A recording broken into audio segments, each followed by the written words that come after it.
Some parents of autistic children blame childhood vaccines. You may remember 9-year-old Hannah Poling. Recently, the government's so-called vaccine court conceded her family's claim that vaccines may have helped trigger Hannah's autism. Our chief medical correspondent, Dr. Sanjay Gupta, is back with more on that debate on this Autism Awareness Day. Sanjay? Don, thank you. We are here with Dr. John Poling. He is, first of all, he's a neurologist. He's also the father of Hannah Poling, as you just mentioned. Her case of autism diagnosis was conceded by the federal government as having been contributed to by vaccines.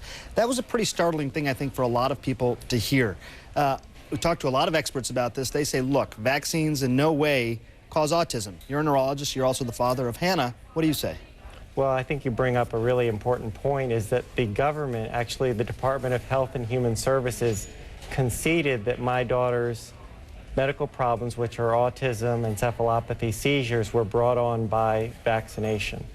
You know, that's startling, I think, for a lot of people to hear that, because we've been taught for so long. You're a doctor, I'm a doctor. We go to medical school, we hear this, vaccines, obviously. There's so many good things about vaccines. They prevent, life-threatening illnesses that we've heard about. But in your daughter's case, it turned out to be a problem.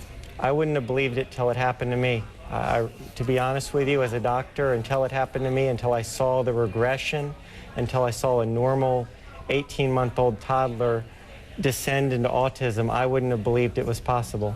The experts that I've talked to, including the head of the director of the CDC, Dr. Julie Gerberding, says that was a rare case.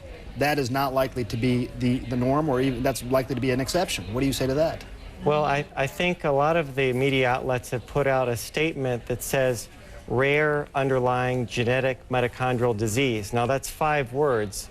4 of those are not accurate in the sense that we know now, we didn't know back in 2001 that mitochondrial dysfunction is rare, actually not rare.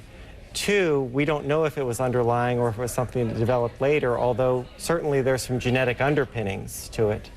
And the only word correct is mitochondrial, and the difference between disease and dysfunction, which we talked about. Right. So what you believe is that Hannah have some sort of predisposition, and then the vaccines tipped her over the edge into developing autism? What is your belief now?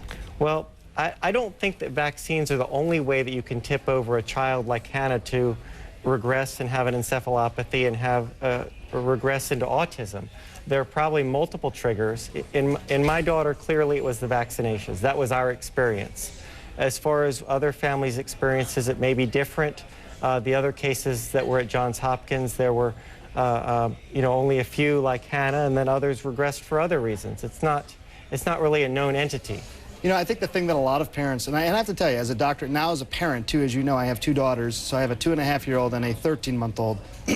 What does that mean for me, John? I mean, because, I think they're perfectly normal. I mean, they seem to me to be, and they're delightful, and I plan on getting them vaccinated. I got my 2.5-year-old vaccinated on time. What advice would you have now, having gone through what you've gone through? Well, first and foremost, I am pro-vaccine. I'm in favor of safe vaccination.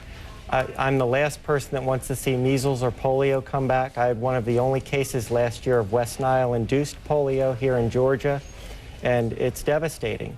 I think what a parent needs to do now is talk with their pediatrician, and pediatricians need to actually have a grassroots movement amongst the pediatricians and the AAP to develop safe vaccine schedules for each individual patient. I mean, you and I are physicians, and we took an oath to our individual patient. We didn't take an oath for the public health or the greater good. So each pediatrician has to focus on that. All right. Well, Dr. John Poling, you're going to be joining us a lot throughout the day today. I appreciate this. This is an issue we're going to keep on, as you know. And Don and Brianna, we're investigating this all day long, obviously. Toss it back to you now. We'll keep talking. Thanks. Yeah, and I'm hearing he's going to be on Larry King tonight, Sanjay. That's right. You're going to be on Larry King and with a few other guests as well. So yes. We'll look forward to that. I should point out, too, Hannah's godfather is a pediatrician, and I trust these folks are going to look at this issue and develop a safe protocol for us. Well, a lot of parents paying attention to what you're saying right now, so thanks again for joining us. Thank you. All right, thank you very much for that, Dr. Poling, and also our chief medical correspondent, Dr. Sanjay Gupta. Larry King, of course, airs tonight, 9 p.m. Eastern here on CNN, and with all the conflicting data out there, how can you tell whether your child may be autistic? Our medical correspondent, Elizabeth Cohen, joins us next hour with a test for parents. And you can read more about autism online at CNN.com and share your personal stories with an iReport. You can learn more about this mysterious illness, and we have a virtual resource center for those with autism. Just log on to CNN.com/autism. Look